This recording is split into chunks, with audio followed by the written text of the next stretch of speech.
Matt McLaughlin, Ward 1 City Councilor here. Thank you all for coming while the Red Sox are playing the Yankees right now.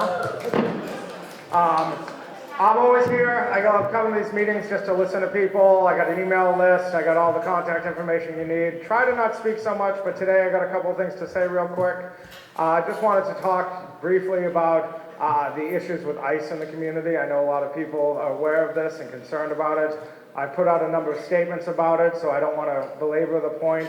But if anyone's looking to get involved with both helping people in the community and helping small businesses in the community, I work with East Somerville Main Streets to do Eat Out in East every Wednesday. So every Wednesday from 4 to 8 o'clock, we want to encourage people to just come and eat at the businesses in East Somerville.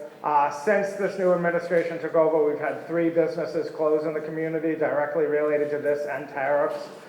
So we want people to shop in the community, but also stop by the Connection Church on Broadway because there's a number of causes going on there, people helping feed the homeless, feed the poor, make sure people have shelter and clothing, as well as other things. I went in last week, MAPC was there doing a heat map study to try to cool down the area in general. Just want to plug that for everyone. If you're looking to get involved in the community, Wednesdays from 4 to 8, go to the Connection Church. Everyone's welcome to come. I just want to plug that. And then I do want to acknowledge, well, first, Council at Large Kristen Strezzo was here a moment ago. She has to go to Legislative Matters, and I know our State Rep Mike Connolly will be here soon. Also want to acknowledge Mayor Ballantyne, who's here, and say a few quick words about her, outgoing mayor. I've known Katiana since years before being on the City Council. We served on the board of the Somerville Community Corporation together, where we both cared very deeply about affordable housing well before we ever sought office. And she's been the mayor for the past 4 years, which is a very hard job for anyone to have. And I wanted to say, I could say a lot of things, but I'll just focus on 2 things. Is one, I really feel like Katiana did a great job of recognizing people who may not be able to vote for her. Young people, immigrants, people who just choose not to vote at all because they're disenfranchised. I've seen her prioritize those voices a lot and also not go out and try to seek credit for that. So I think that's a very admirable trait for an elected official, to do the right thing and not seek credit at the same time. And one other thing I'll add, which I hope is her lasting legacy, is we only do this meeting once a year now. We have the pizza night in the summertime instead, which I think was a great innovation because you can come and talk directly to city staff and have a good time instead of having PowerPoint. This is important too as well. But I thought it was a great innovation, and it's good for community building. And I hope, Katiana, I hope you stay in the community and keep serving the community, as I know you will. And I thank everyone else for coming, and we'll get started.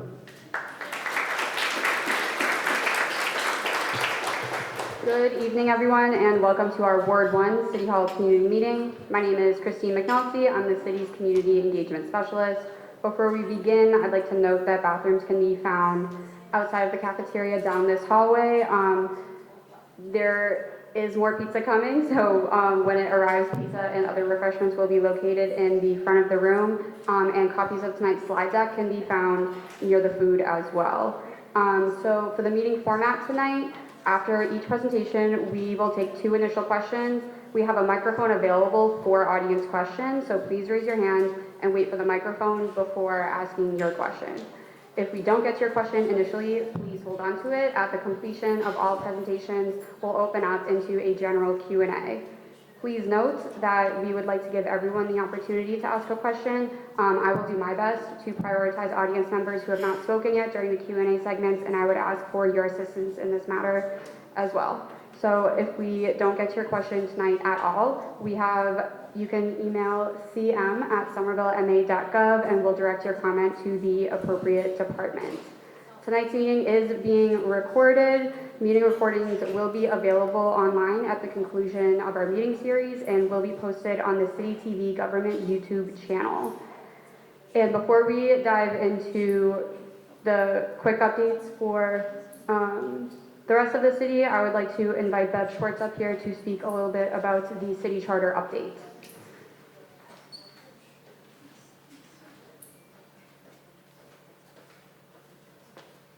So who is this weird person? I worked on the Charter Review Committee.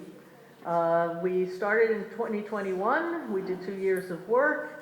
It's gone through a lot of work with city council and the mayor, and now it went through the state, got signed by Governor Healy, and you'll have two questions on the ballot. One is about whether to accept this new charter, and the second is whether to extend the mayoral term for 4 years.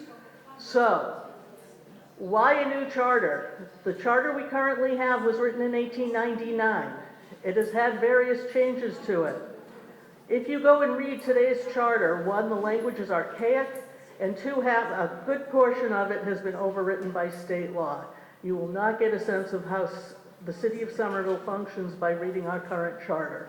The committee decided to write a new charter in plain language. No more Latin stuff, no more archaic language. You can read it and understand how the city runs. Most of it is the same. The government will function as the same as before. We still will have a strong mayor-council government. We're not changing the mayor, the makeup of the school committee or city council, but there are some tweaks. And one of those tweaks is that with this charter, we will be required to review the charter every 10 years, so we don't have to wait another 125 years for a change. There are other things to create more transparency, more accountability, and we're changing things, things to just make government more responsive, more accountable, better functioning. So I hope you'll consider it, and the city will be sending more information about it. Thank you so much, Bev. If you have any questions about the charter, you can visit somervillema.gov/charter review for more information. So, the rest of the quick updates. The Somerville Public Library Strategic Planning Survey is open until Friday, October 10th. You can fill out the survey by scanning this QR code or by visiting somervillepubliclibrary.org. A reminder that Somerville's municipal election will take place on Tuesday, November 4th. On this slide are various deadlines for registering to vote, submitting vote-by-mail applications, as well as blue box locations for dropping off vote-by-mail ballots. For all election information, please visit somervillema.gov/elections. And I would like to make a quick plug that the elections department is looking for poll workers. Poll workers make $240 for the day, and if you're interested, email hradmin@somervillema.gov to apply.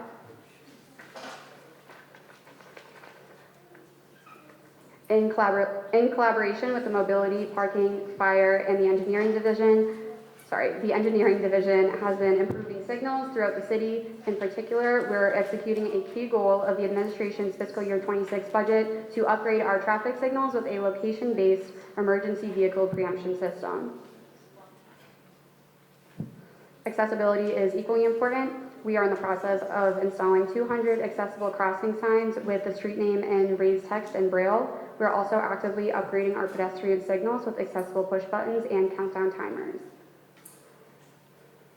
Work to rebuild Tuff Street between Cross Street and Washington Street is underway. In addition to repaving the roadway and rebuilding sidewalks, this work will include the implementation of a new street design informed by extensive community engagement processes that prioritizes safety and accessibility for everyone using the street. You can visit the project website at somervillema.gov/Tufts Street to review the design and get periodic updates as construction progresses.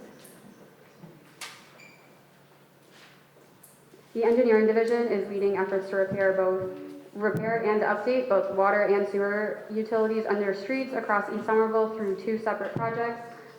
While sewer work is ongoing on Mount Pleasant Street and elsewhere in this neighborhood, water utility upgrades are expected to get underway early this October.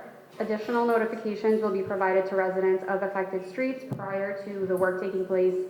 More information, including the full list of affected streets, will be available at the project websites listed here on the slides. Since December 2024, the Somerville Office of Immigrant Affairs has held over 150 Know Your Rights trainings for community members. If you are looking for this information, please visit our wonderful SOIA staff located right outside of the cafeteria. They have a lot of materials and information in a lot of different languages.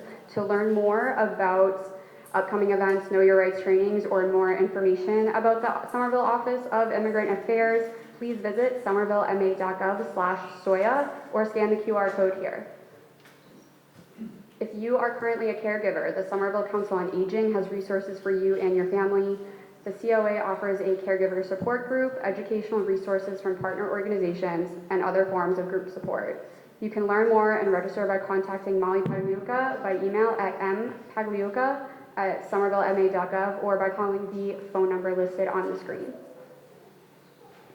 The Somerville Climate Ambassador Program is designed to empower Somerville residents to take action on climate change in their community. If you're looking for an opportunity to learn something new, get more involved in your community, or meet new people, consider applying to become a climate ambassador.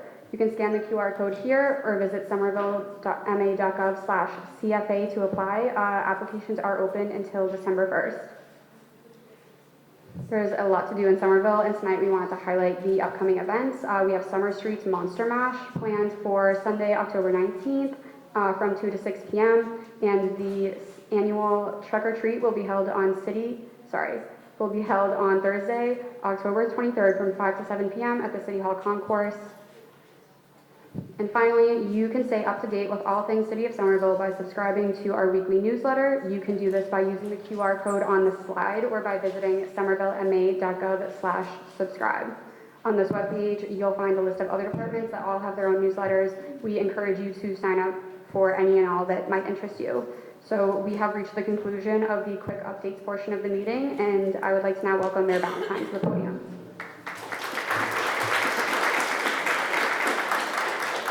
Thank you. Good evening, everyone. It's wonderful to see you here tonight. Why don't we start off by getting to know one another a little bit? For those of you who know me, I usually like to start out this way. So I'm going to ask you to raise your hand after I ask the question. So raise your hand if this is your first community meeting. Oh, wonderful. Thank you for coming. Raise your hand if you have lived here under a year. If you've lived here between 1 and 2 years, raise your hand. Okay, great, thank you. Between 2 and 5 years. Between 5 and 10 years. Between 10 and 15. Okay, 15 and 20, 20 and 30, over 30, okay. And for those of you who have lived in Somerville your entire life, raise your hand. Yeah, awesome. If you have a child that's under 5, raise your hand. Okay. If you have a child who attends the Somerville Public Schools, raise your hand. If you have a pet, raise your hand. Okay. Let's see. If you visit a local business on Lower Broadway 3 or more times a week, raise your hand. Okay. All right. My plug there is we have to support local. That was the plug there. If you're going to go to Monster Mash, raise your hand. Okay. Is there any question that anybody wants to ask the audience? No? Okay.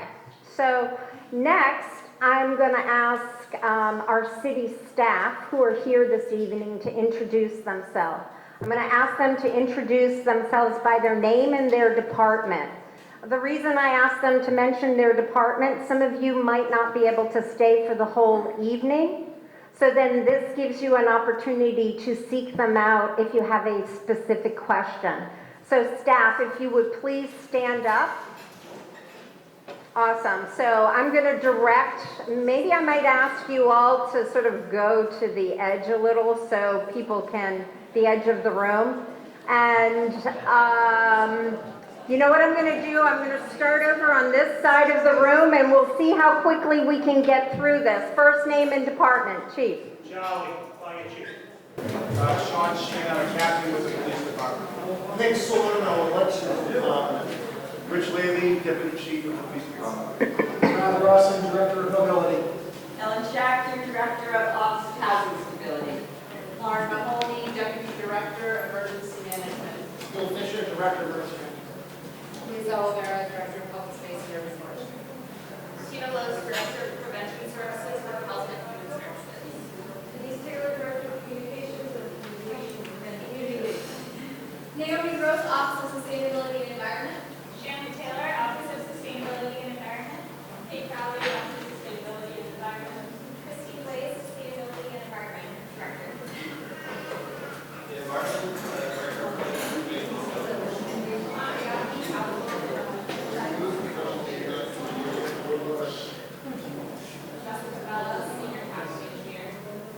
Tom Galgani, Office of Strategic Planning and Community Development. Rebecca Wright, Engineering. Carla Torres, Engineering. Scott Barnes, Engineering.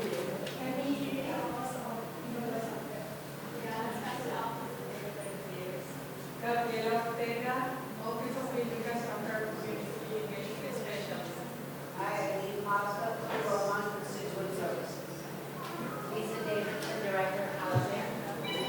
Molly Kalita, Social Worker at the Somerville Council on Aging. Edie Gonzalez, Community Action Planning Preservation.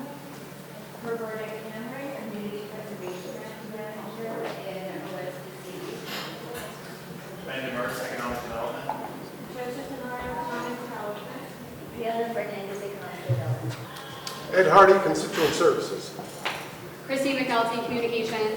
Victoria McGregor, Communications. Okay, wonderful. Thank you. So it's no surprise to any of us in Massachusetts that we're in the midst of a housing crisis.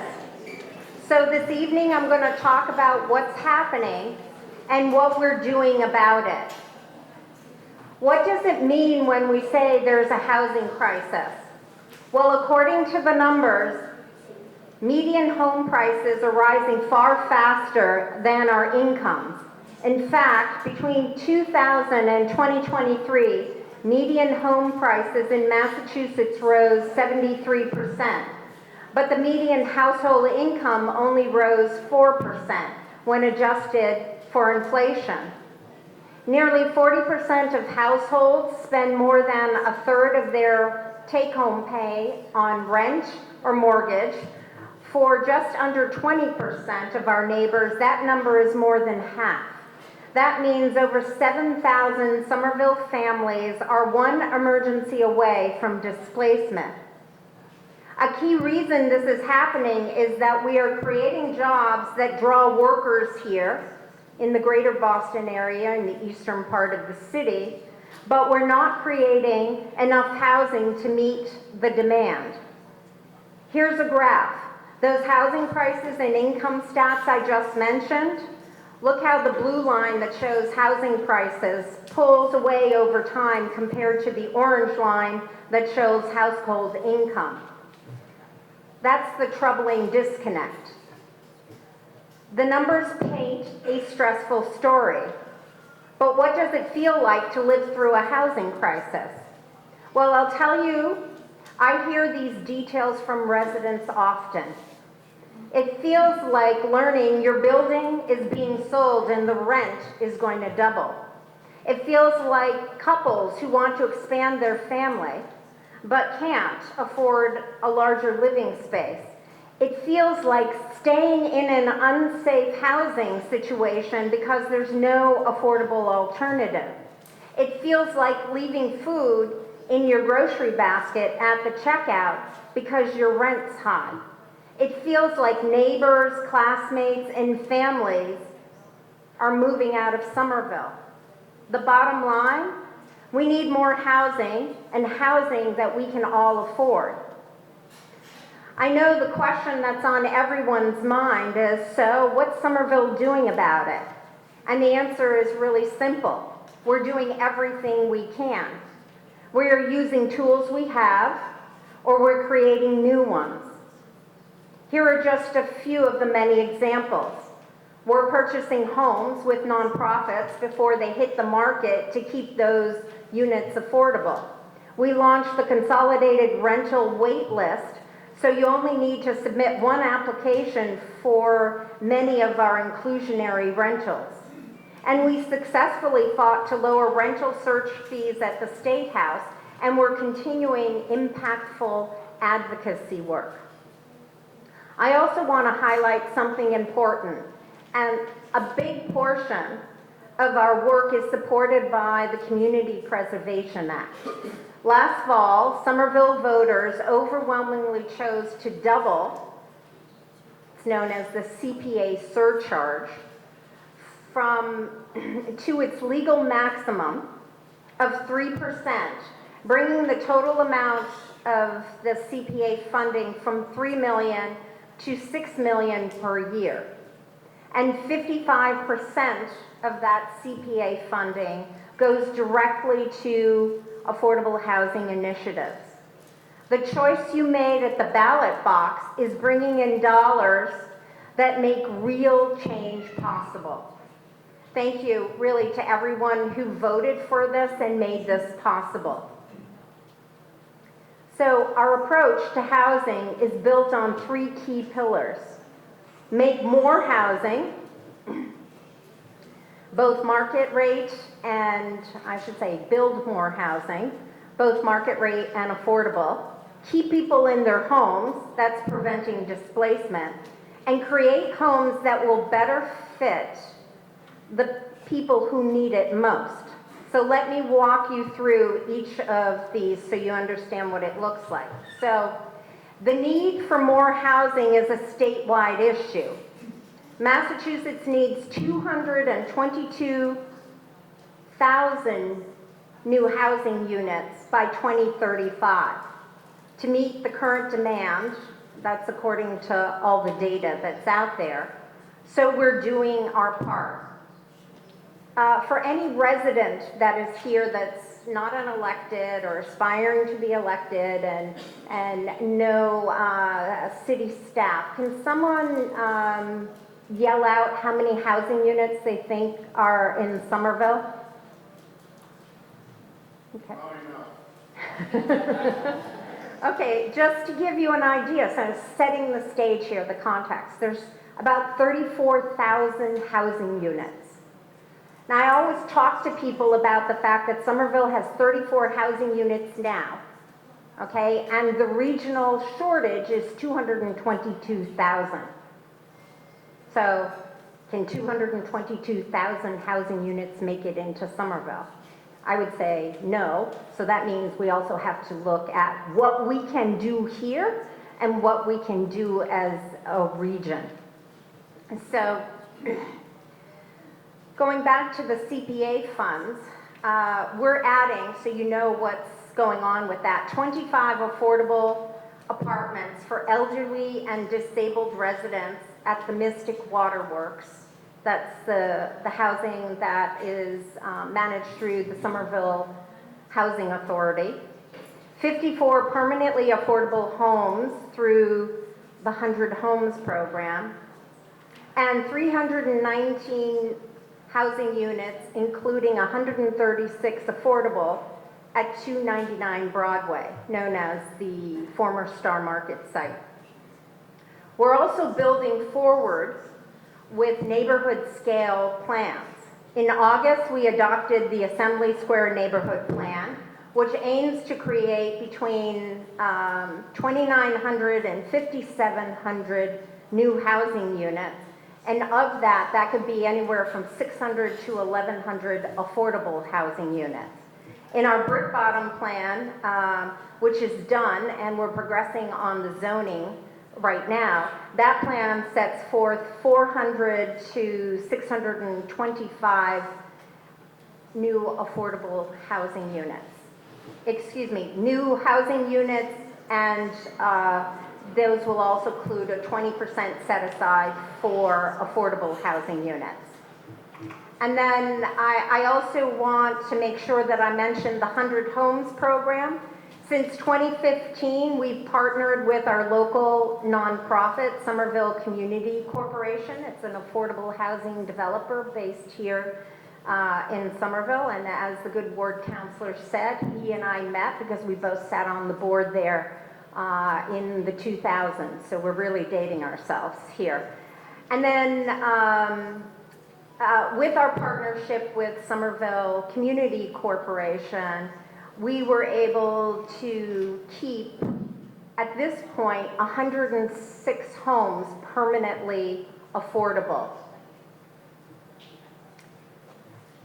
Back closer to home, this is a quick look at projects in your neighborhood of Ward 1. I won't run through them all, but as you can see, there's a lot underway, including 40 Inner Belt, which has 205 housing units in total, of which 164 are affordable.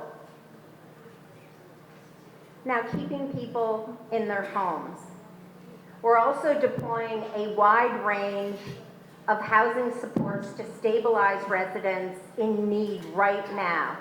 In 2022, for example, we used ARPA funds to launch a rental assistance program for residents. We helped them with overdue rent, provided financial supports during housing searches, and covered expenses that can make or break your access to housing, like security deposits.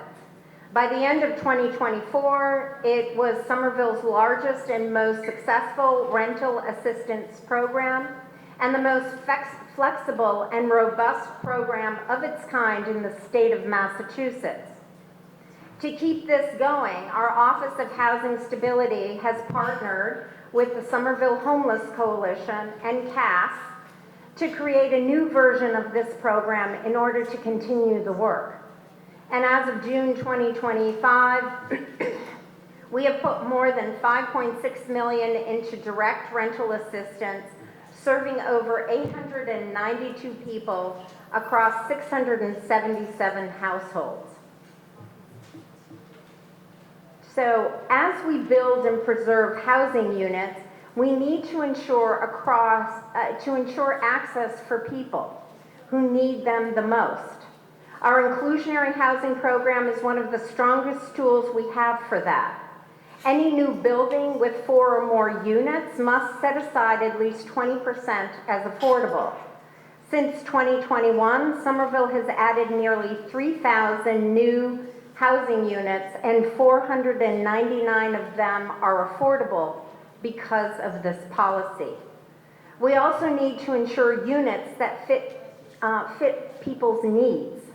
So in addition to doing things like making sure we build family-sized units, we're also made housing for older adults a top priority. The average Social Security monthly payment is $2,000. Meanwhile, the median rent for an apartment in Somerville is $3,423 a month. That doesn't add up. Given the gap between escalating rents and the fixed income for many older adults, it was clear that additional resources and creative thinking were needed to prevent their displacement. So with Senator Pat Jalen's support in securing state funding, we launched the Older Adult Housing Bridge Pilot Program. Last year, it kept 8 seniors in their homes who otherwise would have been displaced. Because of that success, the state is now set to more than double funding to $220,000 this year, pending their revenue review. And here back in the city of Somerville, our municipal voucher program is another success story. In partnership with CAS and the Cambridge Housing Authority, this program provides rental assistance to families with extremely low incomes who aren't eligible for federal or state supports, with a focus on families with children in the Somerville Public Schools. We've already enrolled 30 families, and they pay no more than 30% of their income towards rent, with help also provided for security deposits and other stabilization services. It's taken intensive work from both city and schools to make this program a success. The photo here is a couple of our friendly Office of Housing Stability staff who are doing this work. While we build housing, I've also directed staff to actively advocate for greater tenant protections in order to keep tenants in their homes, and our advocacy has paid off. We helped pass the Affordable Homes Act this summer, which seals certain eviction cases, and we've already holding workshops so tenants know their rights, their new rights. We fought for access to council legislation, securing $2.5 million in state funding to expand tenant legal representation at local levels statewide. And here in Somerville, we've taken the lead by contracting with 2 local agencies to provide that support directly. We built a statewide coalition to push for a real estate transfer fee on luxury sales. I testified in support of this fee at the State House this month and every year for about, I don't know, 6 years now?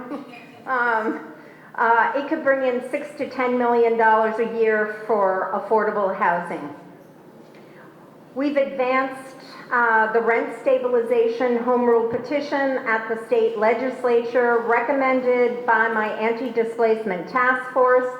That petition would cap rent hikes at 5% and add some eviction protections. So what does this all look like in terms of investments? We've invested at historic levels to advance housing, affordability, and stability goals. And the total is roughly $62 million in 3 years. In the current economic climate, it can be tough to keep that pace up, meaning creative approaches will continue to be important. We're able to do this work really because of you. We're fortunate we have a community that wants to take on the housing crisis. I do want to note, I've made this analogy, I don't know, probably for about 8 years now, is that I want to give people a coin, and I want to give them both sides of the coin. On one side of the coin are the costs to live here, the rents, the mortgage, and on the other side of the coin is the opportunity for economic mobility. It's the opportunity for good jobs. And on the job side, we're expanding training for employment in the growing sector like clean energy, building maintenance, and skilled trades through SCALE, our public schools, and local partners. We're also helping local employers stay local. Last year, we launched the Small Business Vitality Grant that can cover up to 12 months of storefront rent. We also released a commercial leasing handbook to help local entrepreneurs find and secure spaces that work for them. When I say we're using every tool, I truly mean it. We're using every tool.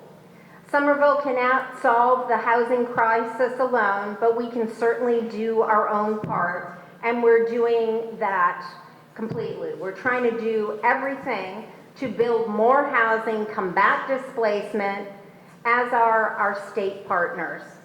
From strengthening tenant protections to expanding affordable housing to rethinking regional housing policy, we must keep going on, and we will. So together we can ensure Somerville remains a place where we can all call home. So, to connect yourself or others you know with staff for this information or anything that I've discussed or assistance, there are links on this page, and there's a QR code here for our inclusionary housing program. You can sign up for alerts when units come available, and you can also look for housing assistance. So thank you.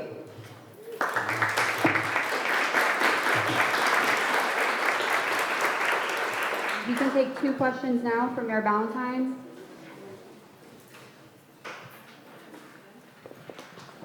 sounded like you said rental a lot. What percentage of that new housing is intended to be for ownership, or is it all just rental? I'm sorry, I didn't hear the beginning of the question. What percentage of the total amount of new housing that seem to be incoming is for ownership versus rental? Thank you.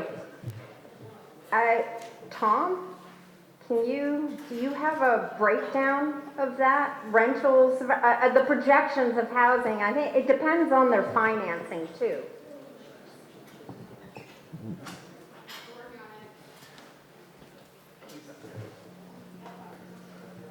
Oh, Lisa. I don't think we have that readily available, you can email us. I'm sorry. I don't think I have that readily available, but you can always email the housing division, myself, my first initial L, my last name Davidson @somervillema.gov, and I can certainly get you that breakdown. If I can add also, the projections of these plans and these neighborhood plans could be 20 or 30 years out to make that, and it depends what the financing is. Some could convert from rentals to home ownership, but obviously you have Lisa. Lisa will get your contact information and see if there's a percentage to be able to work that out for you. You mentioned something about being an advocate for the transfer tax on luxury housing. From what I'm looking at, the listings, pretty much the whole city of Somerville is a luxury market. So in light of that, in my mentality, can you clarify what the luxury market that you were identifying for the transfer tax, and what percentage do you think is going to be able to pull in that $3 to $6 million? Yes. Can you? Hi, hopefully this is what you're looking for. Again, I'm Ellen Schachter, Office of Housing Stability. There's two different real estate transfer fee bills, just so you know. One is a state law, and that state law gives all municipalities the right to do a transfer fee.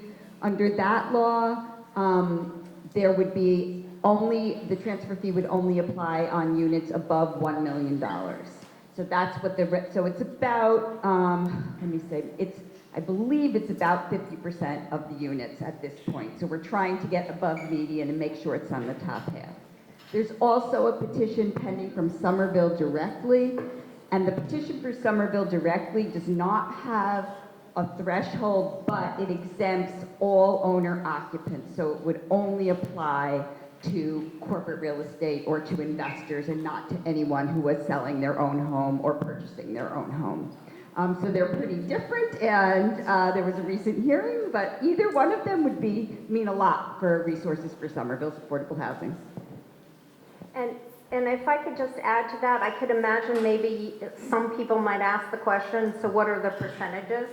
You know, so it's about a third, correct, of the housing units are owner occupied, or just under a third in the city of Somerville, so 2/3 are non-owner occupied.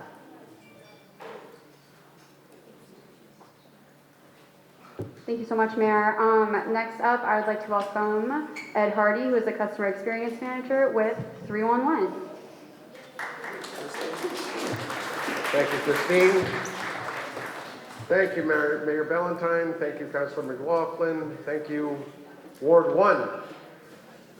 I'll be followed by several of my colleagues up here at the lectern tonight, and they're going to start by introducing themselves. I'm going to start by introducing who I am not. My name is Ed Hardy. I am not this Ed Hardy, whose name you might see on t-shirts and blue jeans, wine bottles, cigarette bottles, and coffee mugs. Nor am I the Ed Hardy, employee with the City of Somerville with our DPW department, and he is the Vice President of the Somerville Municipal Employees Union. He is Edward Hardy. I am Edmund Hardy. Thank you, Mom and Dad. So anyway, I am Ed Hardy. I'm the Customer Experience Manager for Constituent Services. I'm here to tell you a little bit about Constituent Services, 311, who we are and what we do. First, I want to say what a good-looking group. If you look closely, you'll see I'm not in that picture. But I am super proud to be able, after attending a lot of these meetings over the last few years, I'm super proud to be able to speak to all of you tonight and tell you a little bit about this wonderful group Again, who we are and what we do. Go ahead. We help connect and answer your service requests for the city 24 hours, 7 days a week. A little bit of a misnomer. You'll always get an answer. We'll be able to log your call 24/7, 365. The service you're requesting may not be rendered until the open of business the next day, but you can always call us 24/7 and get a live person on the phone to log that request. And we're very proud of that. We're here to connect you with the right city department, help you report problems, and answer the questions. Go to the next slide. Basically, when you call into 311, there are three big buckets that they come in. The first bucket is going to be just an informational inquiry. You have a question. Someone like my colleague Eileen Costa in the back over there, who's super knowledgeable about everything going on in the city. And the city, in case you haven't figured it out yet, is a hugely complex organism. And the people at 311, the depth and breadth of knowledge they have about the various services that we render and the various 20 plus departments, 300 different services, they have to know a little bit about everything. And if they can answer your call, and which they often do, they'll answer on that first call, they'll close the call and you'll be done. If it's something that needs to, physical thing, some trash picked up or a pothole filled, of course they're going to route that to the appropriate city department to go out and actually do the work. That's called a service request. So it's either going to be an informational call where someone like Eileen is able to help you, or you're going to get a service request open. The call will be routed, just like a ticketing system, routed to the appropriate department, logged, worked on, and then closed. And the last one, how many people, if you've ever heard Mayor Ballantyne speak, she always says, we're listening. And that's not just a word say. We are listening. Believe me, I read all the comments. We have what's called a feedback layer. We have a saying in 3-1 in the city, right? If you have a burning building, call 911. If you have a burning question, call 311. If you are calling just to get something off your chest, something you want to let any department know, let the mayor know, we'll log that request as well. You can call in, speak to someone like Eileen, she'll log your request and that'll be routed. And it's us in constituent services who read and route those comments back to the department and make sure they're being acted on. We both quantify and qualify all feedback we get from the constituents in terms of open-ended questions from our customer satisfaction survey, which I'll be talking about in a moment, or whether it's through this third bucket that I talked about as feedback. Again, once your call is routed, it's logged, you'll get a text or a page with a service request number. The city will work on your issue, the request is logged and routed, and then you get a confirmation or a service request number. Little tip there, save your service request anytime. If you have a question why your trash hasn't been picked up yet or whatever, the pothole hasn't been filled, call back in, reference that service number, and we'll do that. As I mentioned earlier, I'm very proud to be part of this. I've worked with customer service, call center, and customer experience teams around the world, and I am really awed every day, again, by the depth of knowledge that the 311 agents have to be able to understand the vast array of service requests and feedback that comes into the department. I'm really proud to be representing them here today. There are, 82,000 residents in Somerville, I believe. Someone correct me if I'm wrong. In that neighborhood, we take a telephone call for every man, woman, and child in the city. If we add in our text inquiries, our email inquiries, our tables and public attendances public meetings that we attend like these and all the fests like Fluff Fest we had this past weekend, we have contacts, over 100,000 contacts with the city, with the constituents of Somerville every year. So I'm very proud of them. They're not only handling it capably, they're handling a large volume as well. These are specific numbers from Ward 1. There are 7 wards in the city, so each ward represents about 14%. You guys can see that here in Ward 1, you actually account for about 17% of our total interactions that we have, the calls that we log into our system. And through our customer satisfaction survey, we know that 78% of the constituents from Ward 1 are very satisfied. If we added in the somewhat satisfied, we'd probably be up in the 90% area, but we want to make sure everyone's very satisfied. So that's ranked second among all the wards in the city. And again, these are some, I'm not gonna go through them, but these are some of the main issues that Ward 1 calls are coming in for. That's it for me. I hope you enjoyed the brief introduction to 311. There's contact information here. Again, we're available 24/7, 365. Phone 311 or the direct dial number. Email 311 app, web chat, and social media. We look forward to hearing from you. Thank you. We can take 2 questions for Ed right now. Does anyone have a question? No? Going once? I thought I made it. Hi, Ed. What are the best ways to follow up on 311 requests if it's been a little while and there hasn't been an update? You won't always receive an update, like a text update, you mean? Or any update. You I may use not. that app quite a bit, and I get rapid response on all sorts of different requests, which is awesome. And then sometimes it's maybe a little more complicated. A few weeks goes by, sometimes 4 weeks. Well, again, that's at your discretion. If you have your service request number, even if you don't, we'll look it up for you. Follow up whenever you deem it's appropriate. Anytime a status changes of your service request, the work is done or is in progress, you might get a subsequent text that'll tell you it's not closed, but this is what's changed. But no, feel free to call anytime. If you feel it's not being done in a timely fashion, by all means call. We'll give you a status update right there. Thanks. You're welcome. Does anyone else have a question for Ed? No? Okay, I think that's it. Thank you.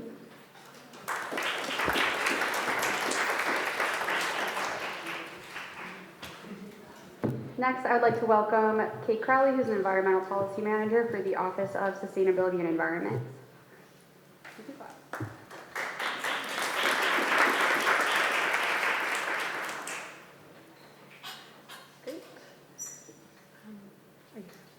Next slide, please. Thank you everyone for being here. So I'm here to introduce a pilot program that's coming soon to East Somerville. So it's a portion of Ward 1, not all of Ward 1, but we're really excited to roll out this program that you might have been hearing a little bit about. So to get us started, I just kind of wanted to summarize like what is curbside food waste collection, which is the pilot program that we're launching. So what it is that households that participate will collect food scraps like in their kitchen, usually through a countertop bin. And then they take those food scraps and you put them in a bin that sits outside. So it's like your trash or recycling bin, but a little bit smaller, like a 12-gallon bin.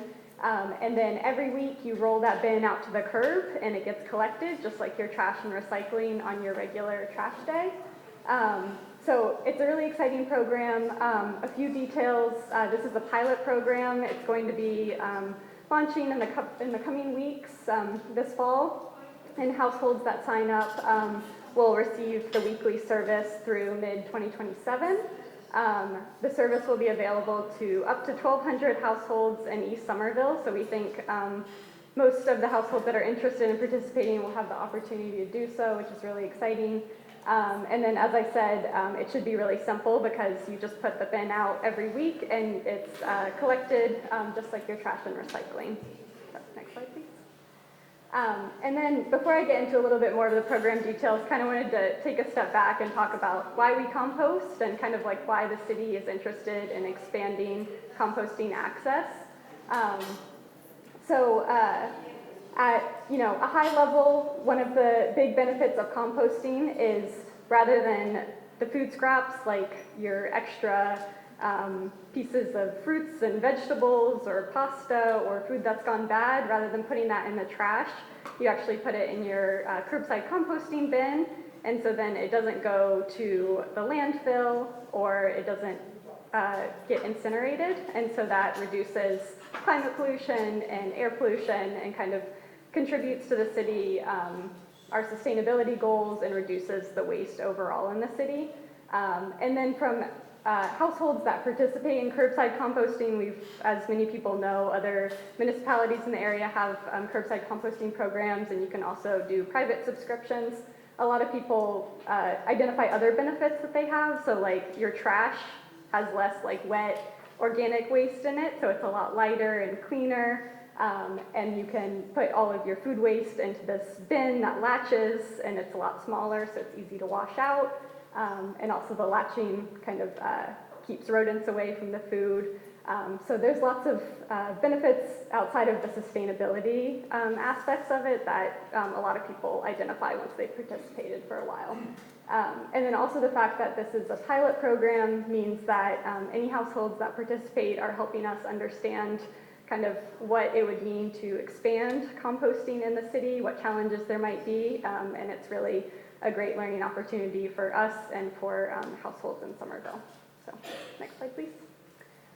So a little bit more about who would be eligible for the program. So because this is a pilot program, we did kind of draw eligibility criteria based on what would help us identify like what an expansion of the program would look like and how we could learn from that. So we have a tight geographic area, so it's East Somerville, kind of bordered by McGrath Highway and I-93, and then Washington Street to the south. And then the service will be available for people who live in a building with 6 units or less. So you can live in a multifamily home, but just not in a large apartment building.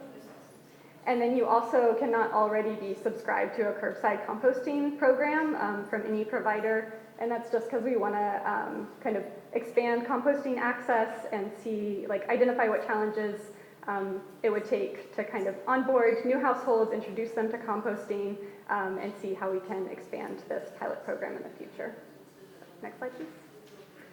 So where we are right now is you can go to somervillema.gov/food waste and sign up to be notified when enrollment opens, which we expect to be in the next few weeks. You can also scan this QR code and it'll take you straight to like a jot form where you can put in your name and email address, and we'll send you an email when enrollment is open. So yeah, we're really excited to roll this out and start to expand composting access in Somerville. And then one thing which you probably can't see at the bottom of this slide is we do have an event that's open to everyone. On November 8th at the Somerville Community Growing Center, we're going to have Somerville's inaugural pumpkin smash, so you can bring your Halloween pumpkin or use one of our pumpkins and smash it. You'll learn about the curbside composting pilot and also take part in other family-friendly fall and composting activities. So yeah, really excited to be rolling this program out. If you have any questions, I'll take a couple now, and then feel free to find us at the back of the room as well.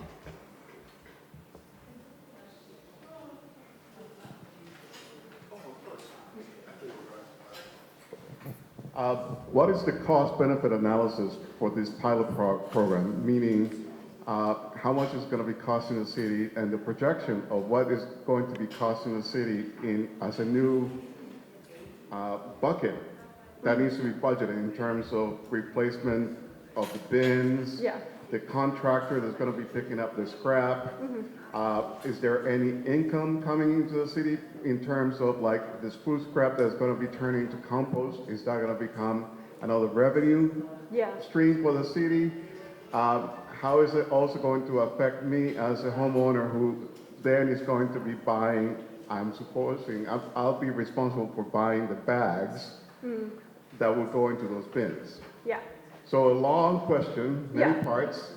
Cool. Good luck. Yeah, I'll do my best. I'll try to remember all of them. So the curbside composting pilot, we were budgeted by the city $350,000 for this program that will run through mid-2027. I would say a cost-benefit analysis, this is a pilot program, so I think, you know, the intention of it is to kind of identify what challenges come up and kind of think about like how we think about a potential expansion of the program in the future. So I think something like a cost-benefit analysis is probably more appropriate for something like that, but we're definitely using the pilot to identify kind of, you know, what is appropriate for Somerville and what resources it takes to run this program and what it would mean to expand and what's appropriate for the city. I think your question about the liners or the bags for composting. So when people are enrolled in the program, you'll get a countertop kitchen bin for free, as well as the curbside bin that goes out to the road, and you get 1 bag of compostable liners. households are, after they go through that one roll, you can either use paper bags or you can purchase your own compostable liners. But that is the responsibility of the household after you go through that initial roll to get you started. Yeah, and was there anything else? Did I miss another piece? Okay, feel free to follow us, or come follow up.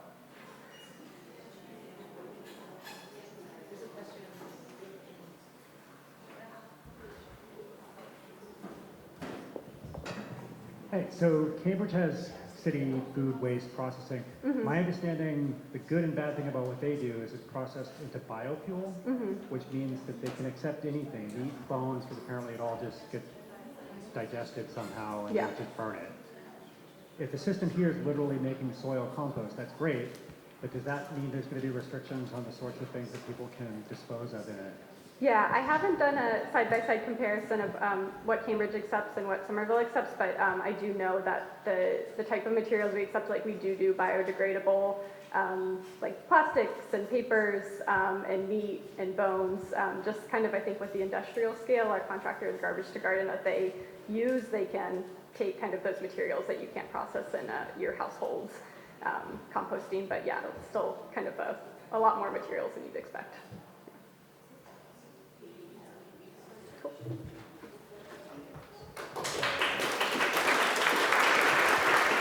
Thank you so much, Kate. I would now like to welcome up Luis Oliveira, who is the Director of our Public Space and Urban Forestry Department. Thank you, thank you, thank you. Stand up if you like parks.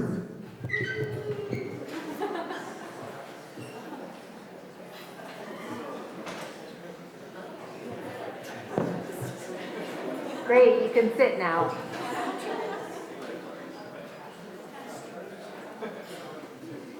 Stand up if you like trees.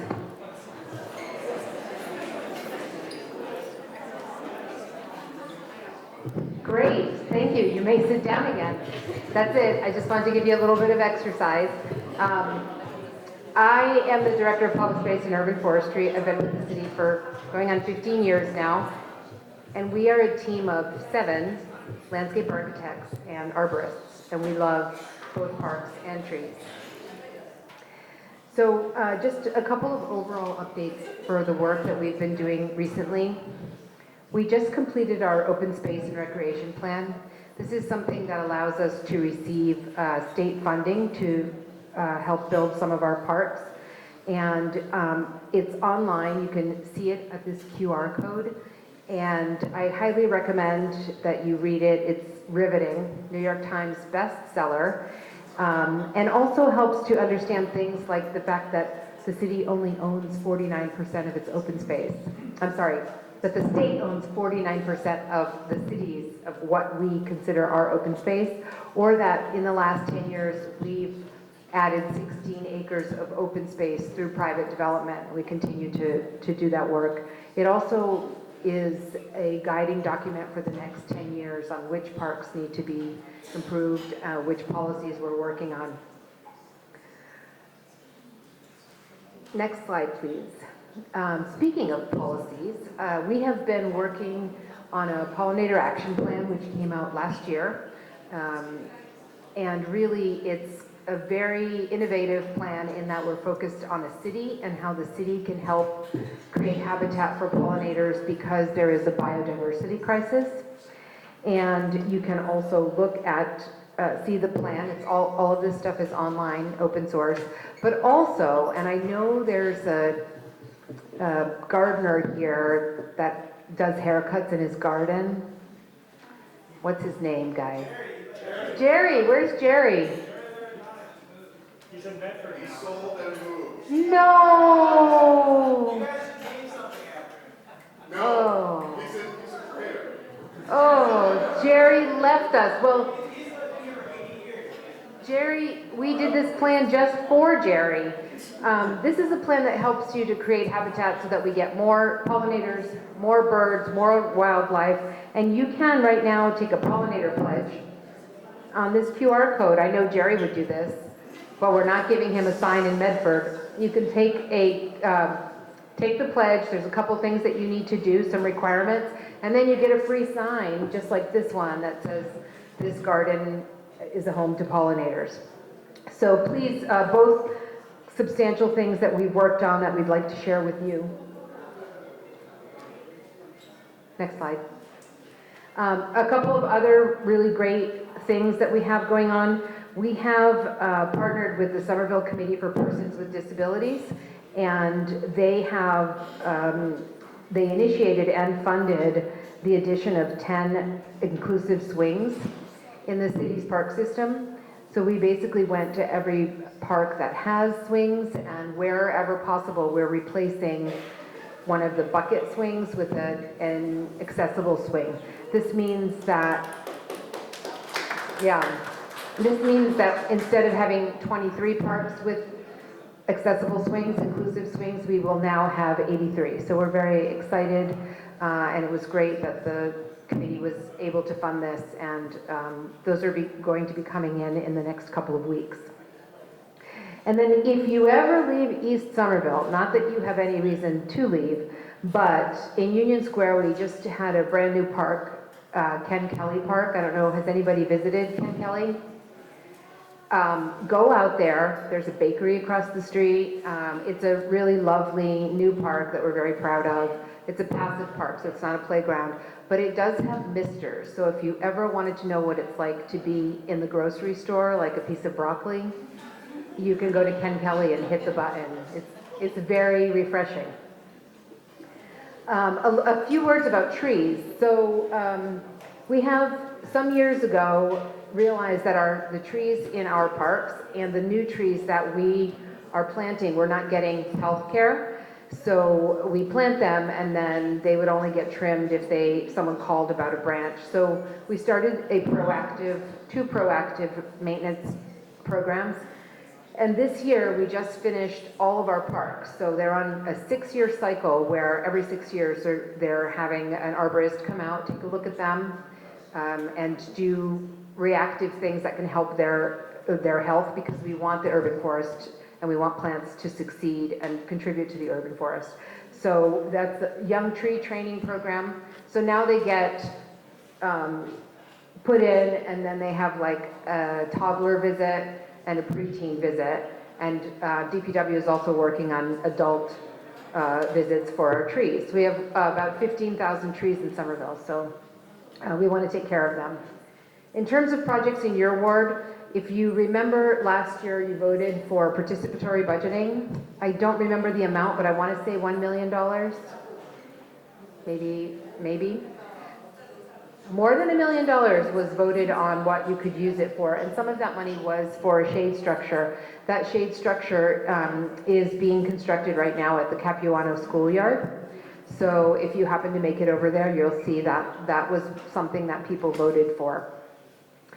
And then the last project that's happening in your ward is that last year we finished the Glen Street Community Garden, making it bigger, expanding it, and there is a part of the CPA application was that there was a percentage for art, and so there's an artist who has designed a gate, and it's going to be installed shortly.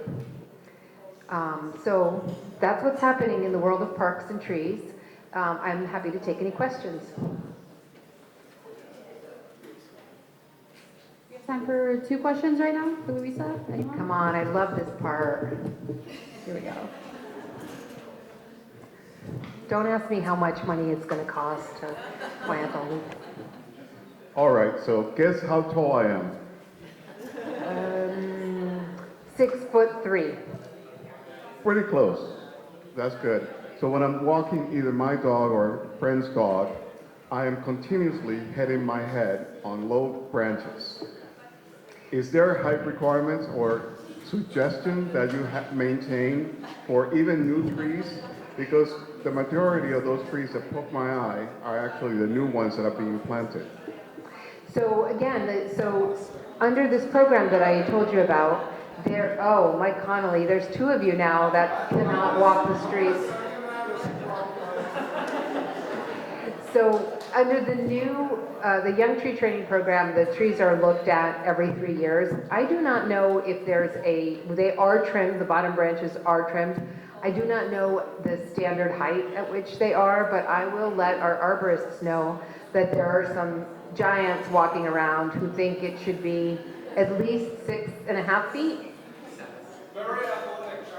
Very athletic giants who need them. Also, the other thing is if you are walking in an area where there is something that's dangerous or could poke you, you can always put in a 311 or email trees@Somerville MA. That email goes to our 3 arborists, 2 in my department and 1 in DPW. We call them the Tree Amigos. And they respond very quickly.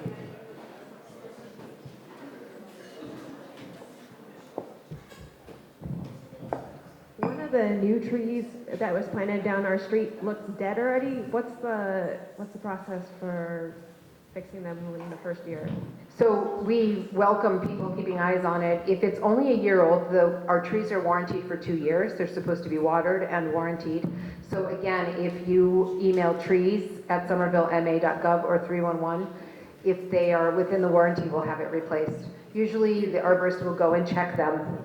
Okay, so they're being checked on. We don't have to correct. No, they are getting checked on, but if you tell us they're dead, that's even better. Thank you so Great. much, Louisa. Thank you.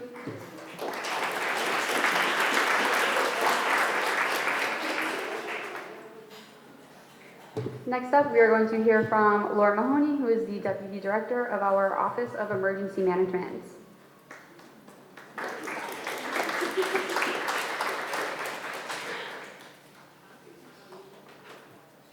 Good evening, everyone. As Christine said, my name is Lauren Mahoney, and I am the Deputy Director of Emergency Management. So by a show of hands, I won't be like Louisa and make you stand. Does anyone know what emergency management is? Or what emergency management does? Yes, you just spoke. All right, so that's typically the response that we get. And this next slide is going to put up a bunch of words on how emergency management can be described, what it entails, what it does, and overall really just what it means. So what I want you to focus on is the green phrase that pops up in the middle here, community focused. All the work that emergency management does comes back to the community as a whole community approach. So to give you a little bit better understanding of emergency management is a local responsibility with assistance from our state and federal partner organizations, and we focus on all hazards, not just natural disasters that you typically hear about, like flooding, winter storms, etc. It is a phased cycle of preparedness, response, recovery, and mitigation. And it is the key to protecting lives, infrastructure, and the economy. What emergency management is that it's not just FEMA's job. It is not a one-size-all-fits model. It's its own specialty, and the capacity varies widely per municipality throughout the Commonwealth. It is not limited to just storms and floods, as I said, and it is not a reactive-only service. Emergency management requires planning and leadership before an emergency or disaster strikes. So this is the Somerville Office of Emergency Management's mission statement, and our job is to reduce the impacts of disasters together through the whole community approach to ensure that everyone, regardless of background or circumstance, has access to resources and support that they need to recover and thrive when faced with an emergency or a disaster. We do have a city website. We also now have a Facebook, thanks to our great partners in the communications department. So if you have a smartphone and you'd like to scan that QR code, we're really pushing to get our followers up. So this slide shows just some of the work that emergency management has done in the past 15 months. And I say 15 months because that is how long the department has been its own department. it has fallen under the fire department in the past. So I'm here tonight with Director Bill Fisher, and he started just over a year ago in June of 2024, and I myself started this past January. So we're a department of 2, but we like to think of ourselves as small but mighty. On this slide, you'll see that we have conducted some civilian trainings. We've started with city staff, and our hope is that we can roll out these same trainings to each ward, working with the ward counselors, so that residents of Somerville can also partake in these trainings and gain the knowledge on how to be better prepared. One of those trainings is the FEMA Until Help Arrives, and also civilian response to active shooter events. So to this date, we have trained 82 city employees on Until Help Arrives and 32 city employees on the civilian response to active shooter events for a total of 114 city employees. We have also developed or reworked some of the city emergency management plans, starting with the comprehensive emergency management plan, which really is the base plan for all emergency management plans for the city. And then off of that, we have several annexes, such as building safety and evacuation, emergency alerting, commodity points of distribution, evacuations, heat and cold emergencies, and mass care and sheltering. We have stood up a few unified coordination centers. We had one for Porch Fest a few months ago. We just had one on the 20th for Fluff Fest. And we've also had one for elections, which we do plan to do again come November. I mentioned that emergency management has a lot to do with a coordinated response. So we're often not the folks on the ground at the scene of an emergency. We're not firefighters, we're not law enforcement officers, we're not EMTs. We're the collaborative department that brings those folks together to find out how we can best support you, the residents, when faced with disasters. So some of those coordinated responses so far have included fires, severe weather, heat and cold emergencies, the Winter Warming Center, very much in conjunction with our partners at Health and Human Services, or HHS, and also having a resource recovery center after one of those major fires that happened here in Somerville. So to focus on the coordinated response to residential fires, this slide shows just some of the work that happened in a span of 53 days. So starting on July 6th of this year, there was the Wheatland Street fire. It affected 2 buildings and 27 people were displaced. 5 weeks later, on August 10th, we had the Powder House Boulevard fire, 1 building with 18 people displaced. On August 20th, Thurston Street, 3 buildings, 9 people displaced. And on August 28th, Medford Street, 1 building, 4 people displaced. So in 53 days, in 4 fires, a total of 58 Somerville residents were displaced from their homes due to fire. No fire and no response is ever the same, and that holds true to each of these 4 events. As I said, the Office of Emergency Management coordinates. So we set up a huddle or a conference call with the necessary departments and partners to discuss the impacts that each of these fires had, outstanding needs of the residents, casework being done, timelines, and many other factors. Emergency management is all about meeting individuals where they are at in the time of emergency or disaster, and the needs vary widely. Not everyone comes to an emergency from the same place, from the same status. So I'm happy to say that collaboratively, the city, along with city partners, outside agency partners, we were able to assist all 58 residents from these 4 fires during an extremely vulnerable time with the services that you see listed here. Everything from short and long-term housing, to financial aid through the Somerville Housing Coalition, food, security, pet supplies, translation services from our partners over at Soya, clothing, household goods, mattresses, document replacement, and school supplies for students in the Somerville school systems that were also affected by this.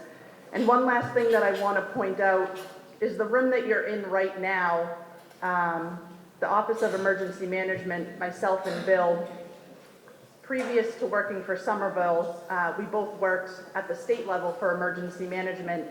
And when there were these big fires in the Commonwealth, we would stand up what they call resource recovery centers.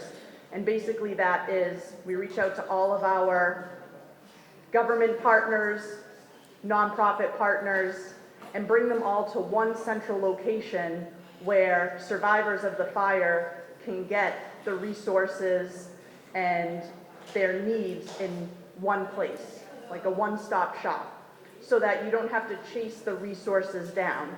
I mean, how many people know what it's like to try and make an appointment at the RMV to, get your license updated? Well, after a devastation like a fire, that's just more stress that you don't need added to your plate. So having that knowledge from the state, we didn't meet their threshold to stand up a state resource recovery center. So we sort of looked at one another and said, we can do this. So we reached out to the city departments. We talked about those outstanding needs, the impacts, the casework that needed to be done. And in this room, in the East Somerville Community School cafeteria, we stood up a local resource recovery center for the residents of the Wheatland fire and had representatives from the Office of Emergency Management, Somerville Fire Department, Somerville Police Department, including Animal Control, Somerville Office of Immigrant Affairs, Office of Housing Stability, Health and Human Services with their clinical health workers. We had counselors from Riverside Counseling. The American Red Cross was here to be ambassadors to make sure that the survivors made it to every table and got the resources and information that they needed. We had the Salvation Army here. We had the mayor's office, communications, and a representative from the school, including handing out information about food pantries, connection, clothing assistance. So if there's one thing that Somerville does really well, it's working together and supporting their residents, and you all are certainly a part of that process, and it happened right here in this room. So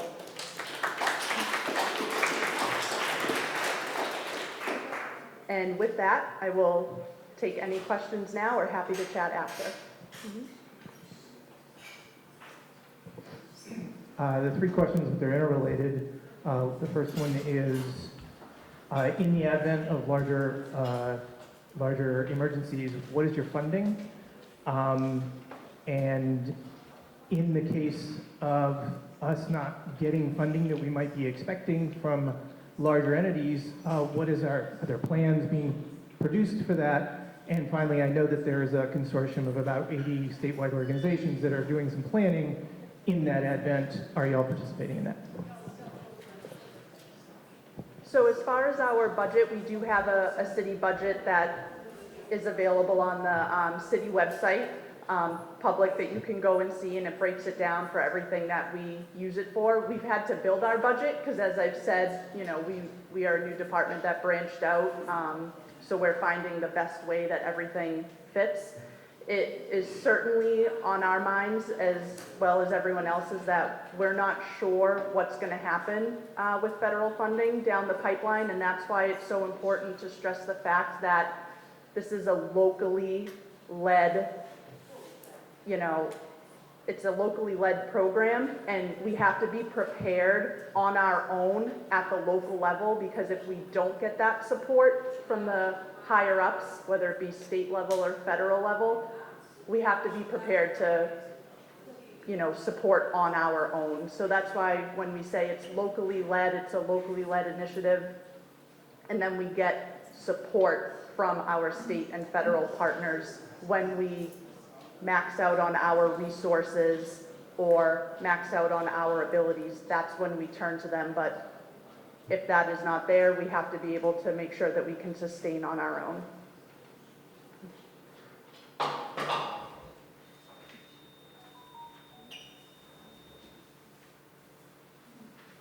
No more questions for Lauren? Okay, I think we're good. Thank you.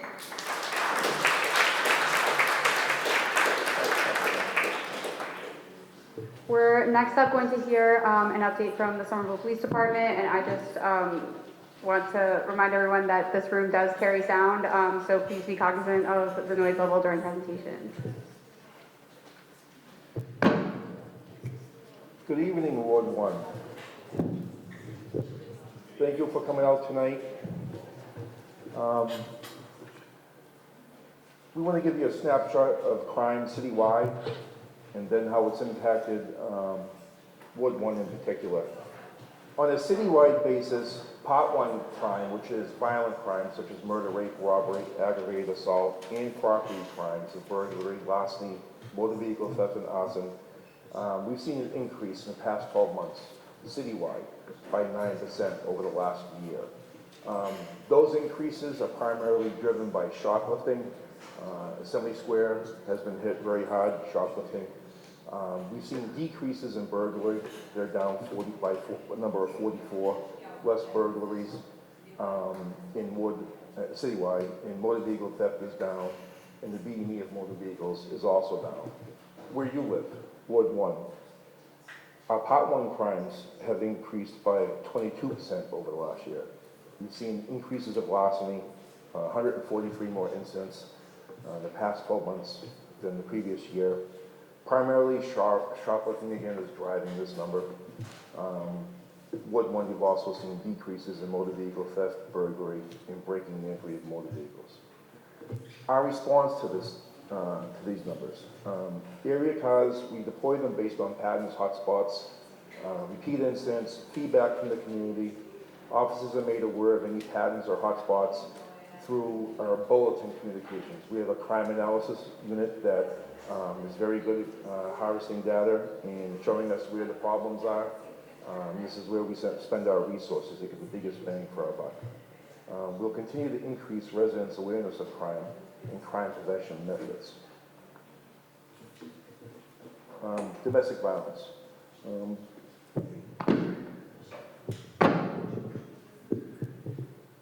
Thank you. I've been a police officer for 30 years, 24 years here in Somerville. A majority of my career has been spent in working in the family services unit, either as a detective or a supervisor. So domestic violence is something very close to my heart, something I have been involved in from my majority here of my years. Citywide, domestic violence decreased by 14 incidents over a year. One incident is too many, but we'll take any decreases that we can experience. Citywide domestic violence this year is also lower than the 5-year average. In Ward 1, domestic violence incidents decreased by 10 incidents over the last year, so we've seen a decrease in Ward 1 in particular. Our family service contacts, they're the ones that conduct follow-up and arrange for wraparound services with victim survivors of domestic violence, sexual assault. We have a full-time civilian witness advocate, victim witness advocate, Maureen DePaulo. She does outstanding work. She works very closely with our nonprofit partners such as Respond and MAPS. This year she's conducted in the past 12 months over 600 follow-ups for domestic violence incidents throughout the city. The supervisor of the unit currently is Sergeant Devin Schneider. At the beginning of the summer, Chief Benford put together a warm weather strategy. The goal was to work with internal and external stakeholders to maximize the opportunity for community safety through the summer season. The objectives of this plan were to identify problems and work collaboratively towards creative solutions, identify resources, and target locations based on data. So all our work in this area was data-driven.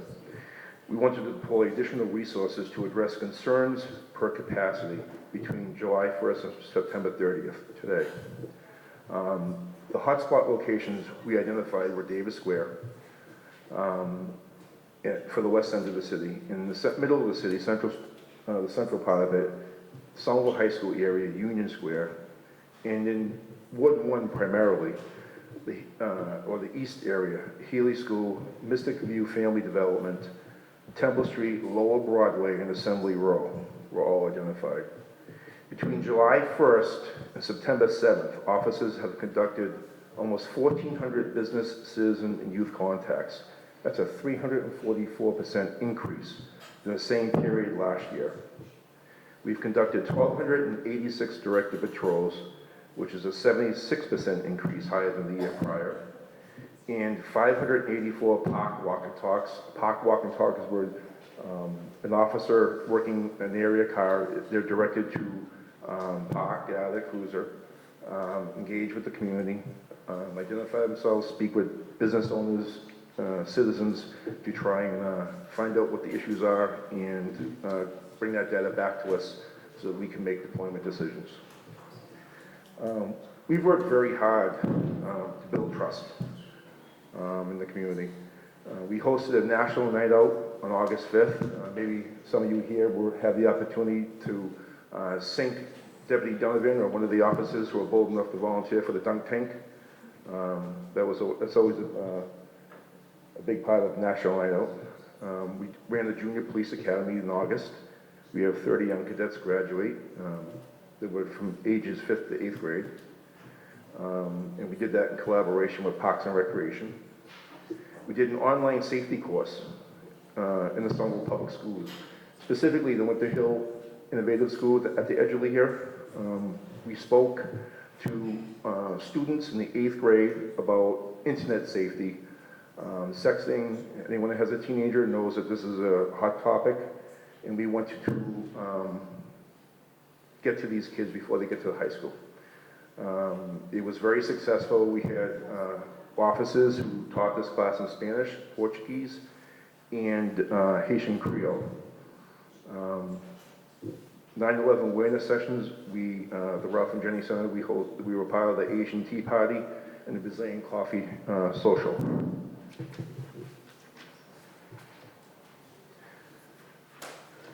Priorities for the future.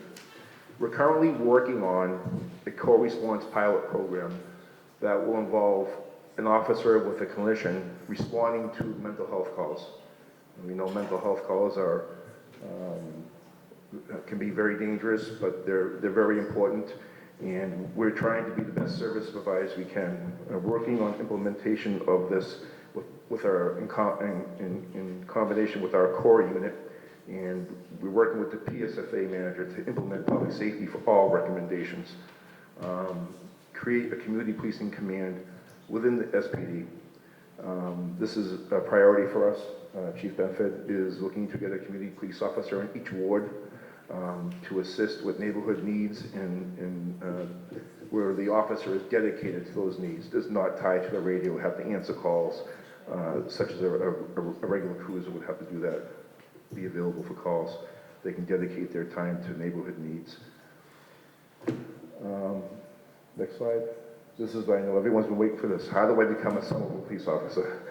So, recruitment on a national level and retention is difficult. Cities around us, we're having difficulty recruiting people for this profession. We encourage members of the community to consider a career in law enforcement and to speak with family or friends about opportunities at the Somerville Police Department. We offer competitive wages compared to other cities and towns around us, full benefits. We're part of the Group 4 retirement membership. It's challenging work. Policing is not like it was 20 years ago. You have to be kind of a Swiss Army knife. You have to have good communication skills. You have to be able to de-escalate. We expect a lot of our officers. You also have to be able to complete the full-time police academy, the ability to be post-certified, and you have to undergo a vigorous background check. You can actually, there's two ways you can become a Somerville police officer now.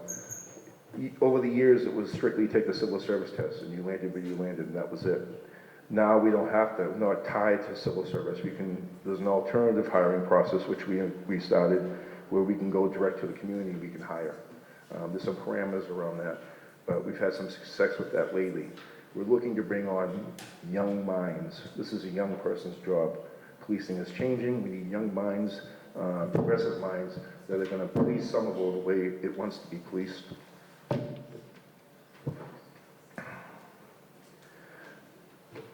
To contact the Somerville Police, you can file a report over the phone, most reports, not all reports, by calling 625-1212. That's the old emergency number, which has been replaced since by 911, right? But you're speaking with the same people. You're just not tying up a 911 line. For non-emergency situations, you can file a report or report something by calling 625-1212. You can follow us on social media, Facebook, Twitter, Instagram. We have a department website, somervillepd.com. On that website, you can also file anonymous tips. If you have a concern about something non-emergent, you have this happening in the neighborhood, you want to bring it to our attention, you can do that anonymously. There's actually a link to an app that you can download where you can send tips in anonymously in that regard as well. It's both for Apple and for Android.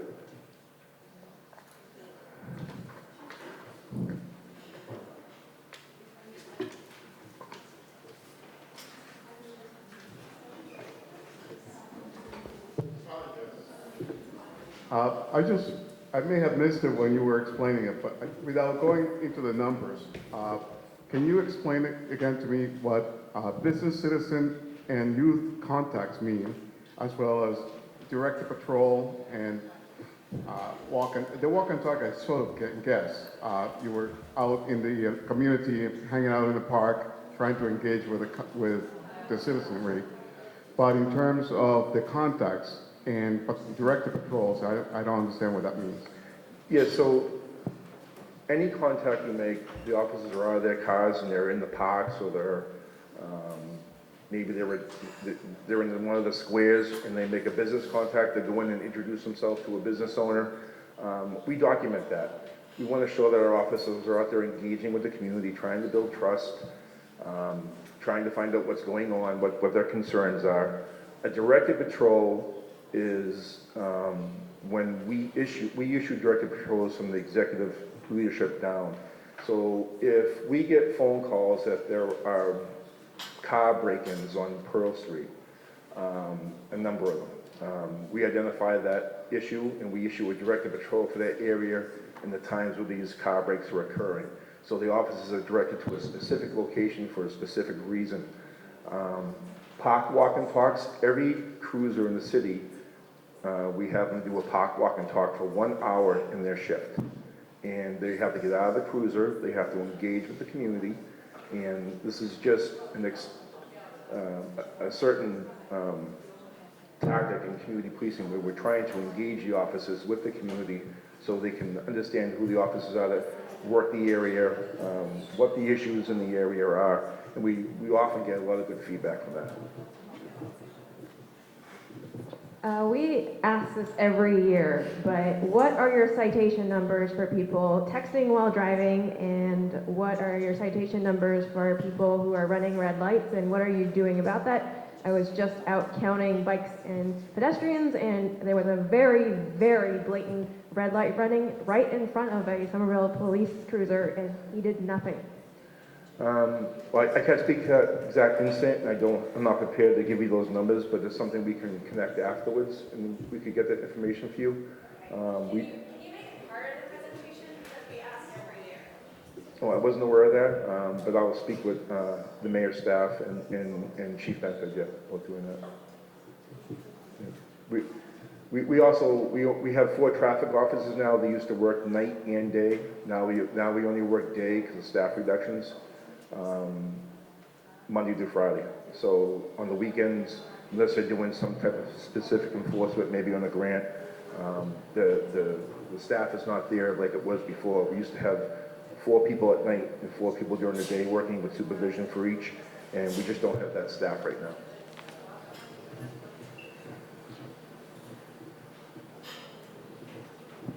Hi, hello. Hi, how are you?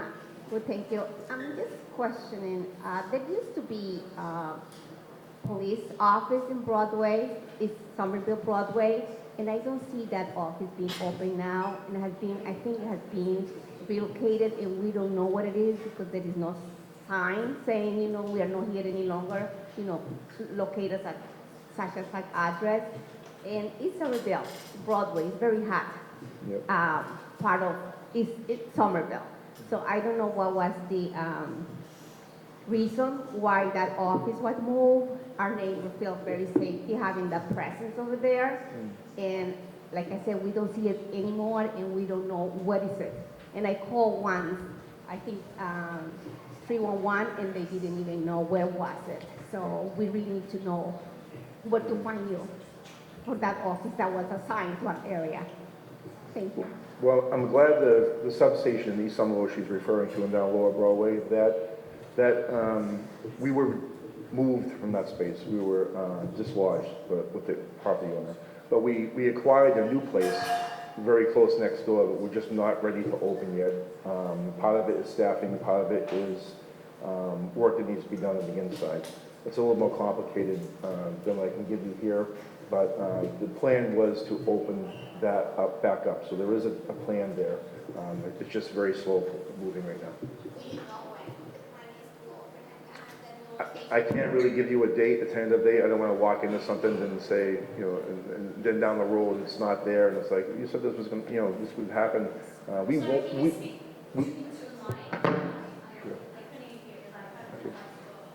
Sure. We want to open that up, but we have to be fully staffed to do that. And part of that is the civilian that will be working inside there. So you don't know the address where it's going to be? It's actually right next door where it used to be. It's right opposite Vinny's restaurant. Okay. Thank you so much. And finally, I would like to welcome Brad Rawson, who is the director of our mobility department.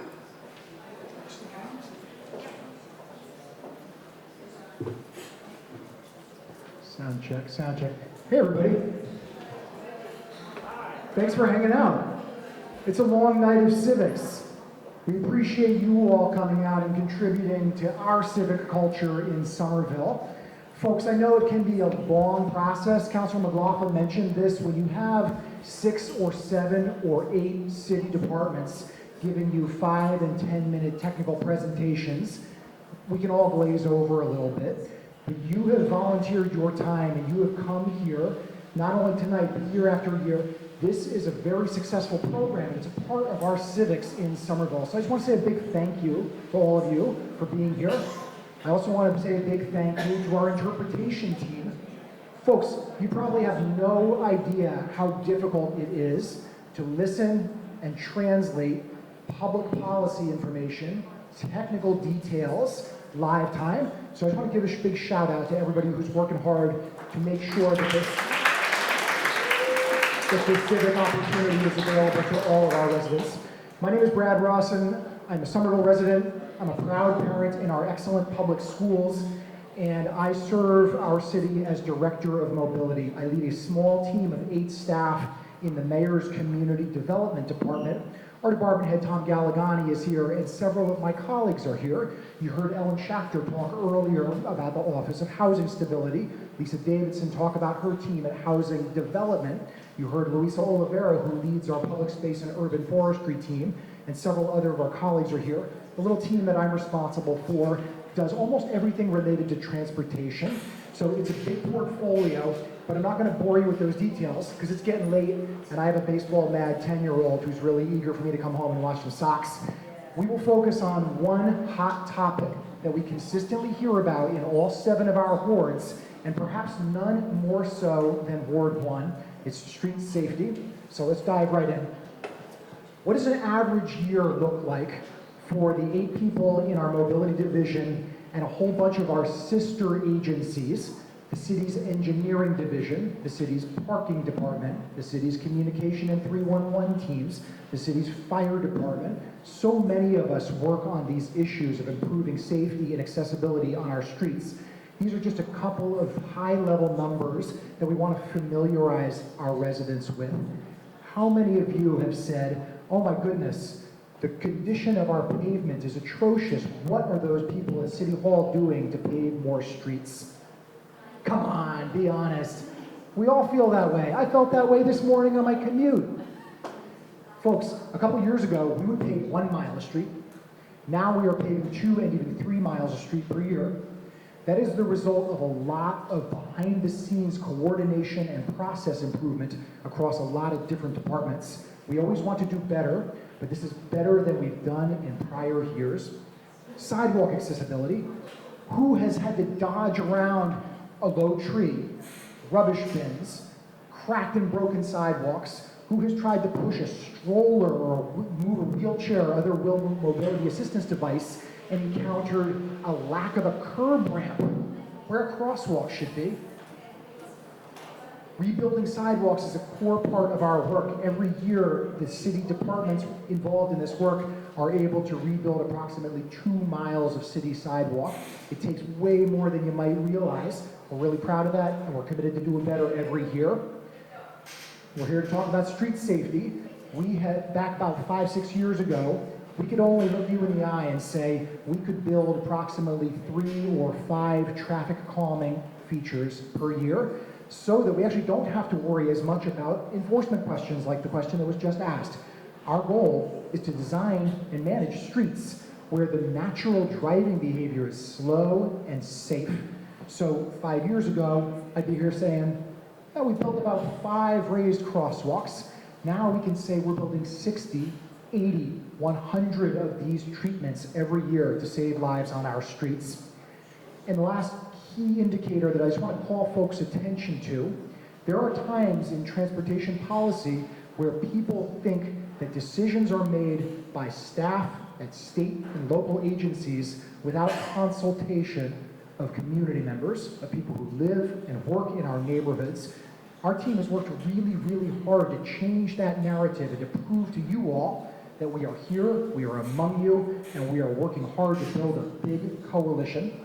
More than 100 community outreach events just by my little team of 8 staff. And that does not count 50 city council meetings and official board and commission meetings. We are constantly pounding the pavement in this community, trying to meet people where they're at and bring them into our public dialogue about safe streets. Next slide, please. So, key question, is all this work worth it? Are we achieving the results that we want? Folks, we know that it is a new world out there with traffic calming treatments in all of our neighborhoods. It's different driving, walking, wheeling, or biking around Somerville than it was 20 or 40 years ago. Deputy Chief Levy just talked about the way the community policing has changed. Mobility has changed a lot too. The question is it worth it? Are we actually reducing risk? Are we actually delivering the results that our residents want? This chart shows you that the answer is yes. We have reduced the number of crashes on our streets by more than 30% over a decade.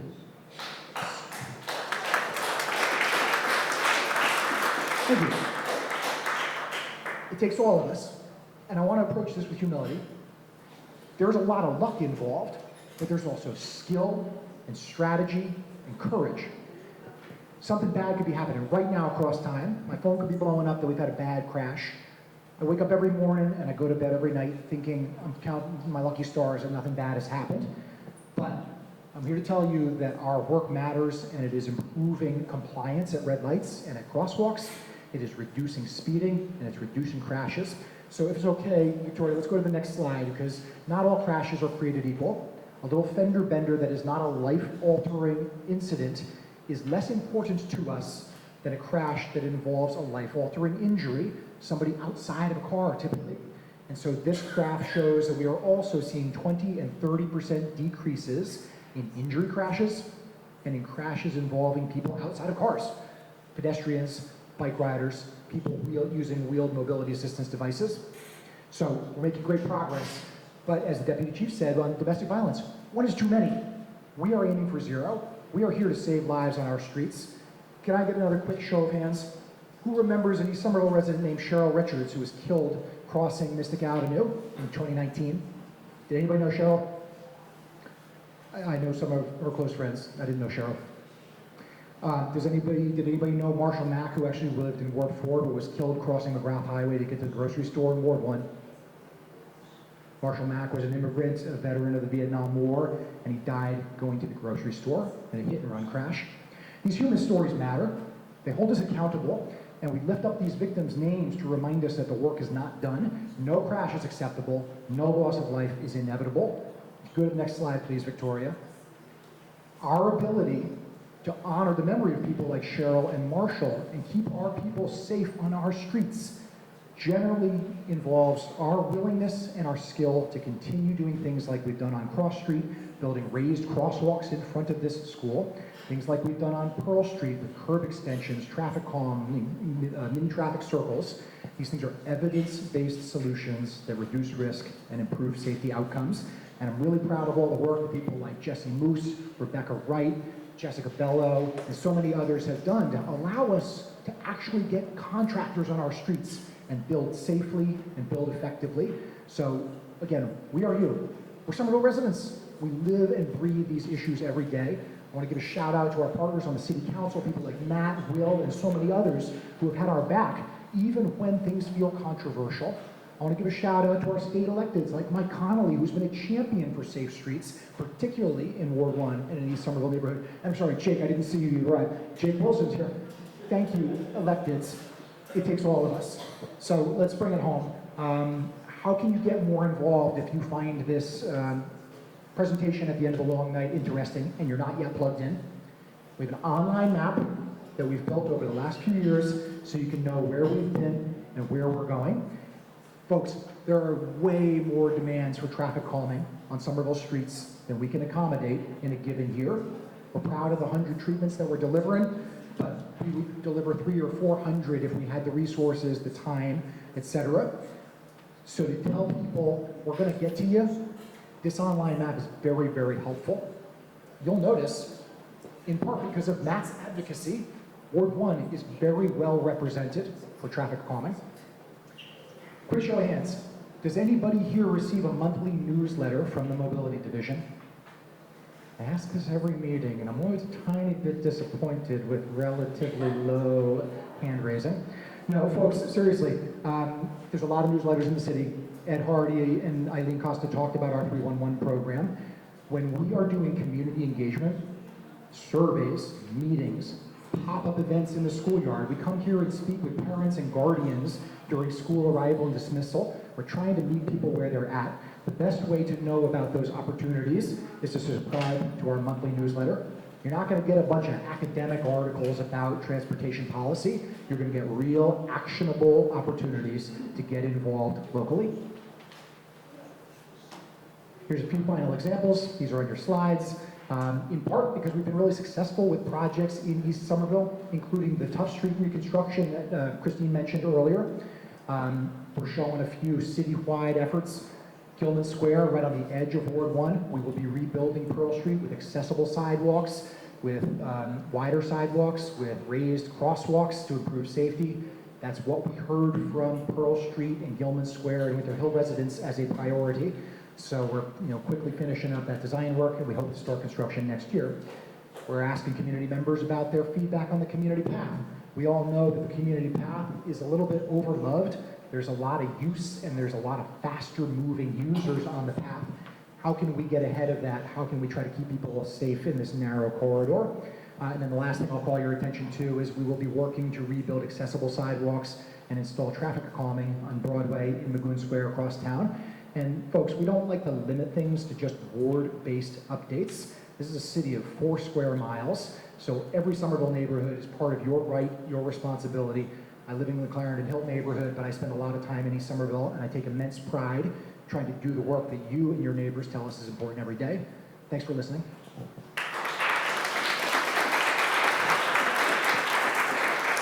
All right, we are going to take 2 questions for Brad now, and then we'll transition into a more general Q&A. So staff, if you presented tonight, I would ask that you prepare yourself to be available for any questions that might come. Thank you. There is a question about, there was a poll by the school, next to the school, that has the blinking lights that show that it's a school area, the limit, the spread of the cars, but it was taken off and it's not there any longer. And I called the city and asked him when, because it was broken, when it was replaced, and then it was taken off, and they said they're not going to put it back. So I know there are half speed limit, in the street, but I think the safety of the kids are never enough. And that blinking light will help the drivers to slow down approaching the school. Great question. Thank you very much. So I will quickly answer it, and then I'm happy to follow up afterwards. There's a lot of research that's been done about different types of push buttons and blinking lights. The ones you're referring to on Cross Street and on Pearl Street, and perhaps over on Glen. The one that in Glen Street was the one that was eliminated. So those old ones have not been shown to be very helpful or effective. There are newer ones that are use like a different kind of light, and next time you're at the library on East Broadway, you'll see some of those diamond-shaped, rectangular yellow lights. That's the new modern standard that we're moving toward, but signs, flashing lights are far less effective than raised crosswalks and speed humps. So we will definitely look at that location at Glen that you're describing. Because it's right there by Yes. the school, and it's a lot of people, a lot of students walking, and they walk by themselves too. Yep. So, they need extra protection, extra safety. Yes, and we will also study crossing behavior and driver yielding behavior to see if people are slowing down and stopping, and then we will always bring more resources if we're finding bad behavior. So thank you for raising that to us. Thank you. We would like to see it back somehow, alerting drivers, Thank you. to slow down. Thank you.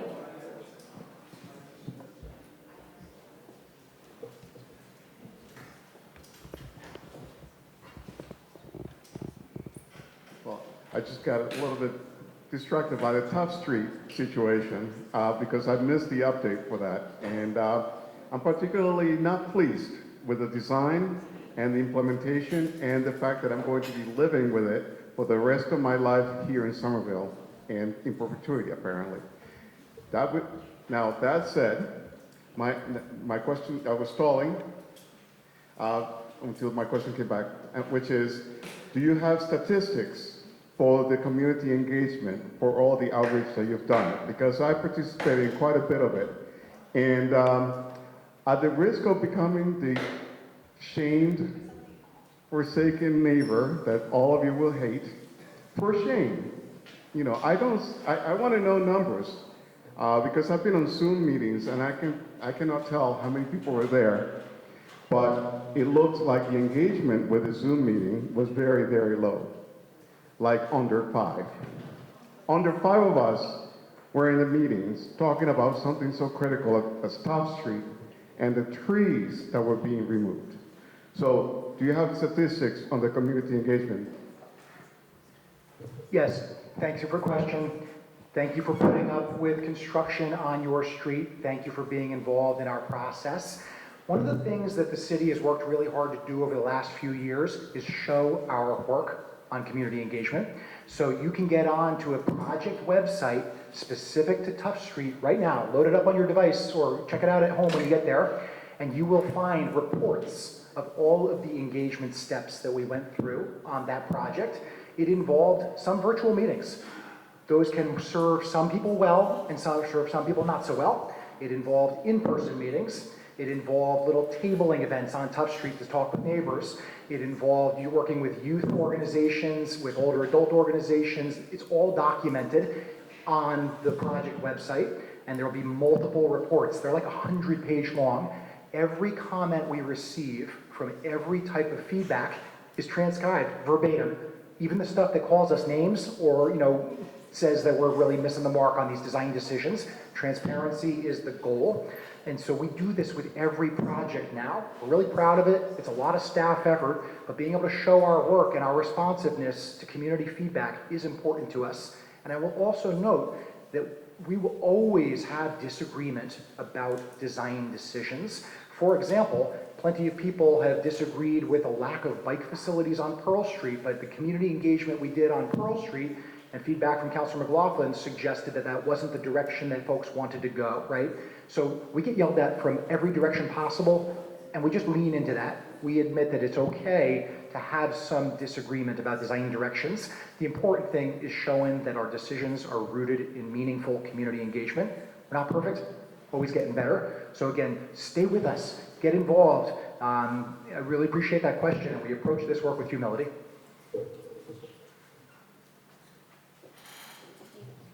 Thank you. We can now transition into the more general Q&A. Is there anyone in the audience that has a question for any of the staff members that presented tonight? Speak now or forever hold your peace. No? Okay, I think that's it, folks. Thank you all so much for coming out. We really appreciate it. Thank you. Get home safe.